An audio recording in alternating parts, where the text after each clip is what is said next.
Hello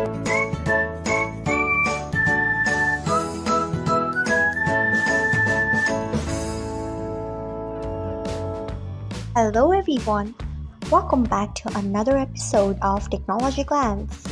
Today in this video, I'm going to guide you through how you can enable comments from unkind people on TikTok. So let's get started.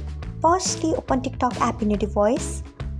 Then tap on your profile icon if you haven't. Next, tap on three lines icon. After that, tap on settings and privacy. Next, tap on privacy. Then tap on comments. Next, tap on creator care mode. Then you can see the option of comments from unkind people. Turn on it by tapping on it. So this is how you can enable comments from unkind people on TikTok. Thanks for watching. If you found this guide helpful, we would love it if you hit the thumbs up button below.